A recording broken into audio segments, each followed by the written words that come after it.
आज हम सीखेंगे इलेक्ट्रोड पोटेंशियल को मेजर करना। इलेक्ट्रोड पोटेंशियल को मेजर करने के लिए हमें एक चीज़ की ज़रूरत है जिसे हम कहते हैं शी।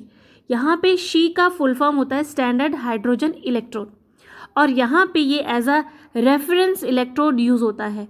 मतलब इसको हम as a reference electrode use करके दूसरे इलेक्ट्रोड का पोटेंशियल मेजर करते हैं। अब हमें इसकी क्यों ज़रूरत पड़ती है? जिस तरीके से आपको बाज़ार में अगर 1 किलो शक्कर चाहिए तो उसके लिए आपको एज अ रेफरेंस 1 किलो बाट की ज़रूरत पड़ती है। 1 किलो बाट ही डिसाइड करता है कि शक्कर 1 किलो है।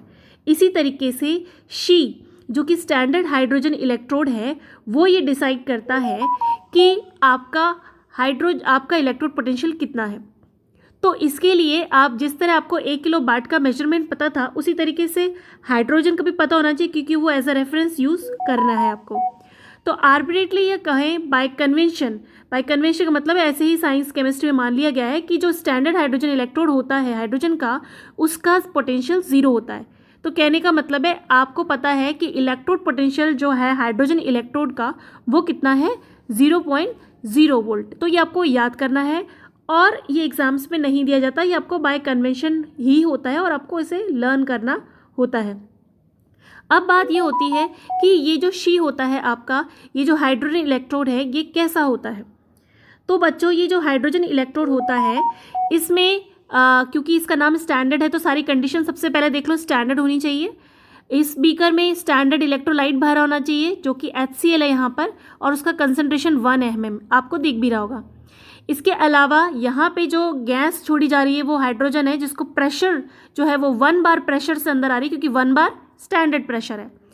और यहाँ पर ये जो आपको दिख रही है ये आपका प्लेटिनम की एक जो है कॉइल है, प्लेट है, या प्लेटिनम वायर है, आप ये समझ लीजिए। यहाँ पे ये प्लेटिनम का यूज़ हमने किया है क्योंकि ये एक सरफेस एरिया दे रहा है हाइड्रोजन गैस को, क्योंकि वो गैस है तो उसको सरफेस की ज़रूरत है इलेक्ट्रोड बनाने के लिए, इसलिए सरफेस एरिया दे रहा है प्लेटिनम। और यहाँ पे प्लेटिनम को ब्लैक से कोट किया हुआ है ताकि सरफेस एरिया और भी बढ़ जाए और जो रिएक्शन है उसकी स्पीड जो है वो भी फास्ट हो जाए। अब इस ही स्टैंडर्ड हाइड्रोजन इलेक्ट्रोड को आपको यूज़ करना है, क्योंकि आपको पता है कि इलेक्ट्रोड पोटेंशियल को मेजर आप अकेले नहीं कर सकते। जिस तरह के तराजू में दो लोग पलड़ों पे कुछ ना कुछ होना चाहिए, उसी तरीके से आपको जब आप इसे अकेले भी यूज़ नहीं कर सकते तो आपको ये एज अ रेफरेंस यूज़ करना है, ये वाला electrode as a reference use करना है दूसरे इलेक्ट्रोड की इलेक्ट्रोड पोटेंशियल को निकालने के लिए।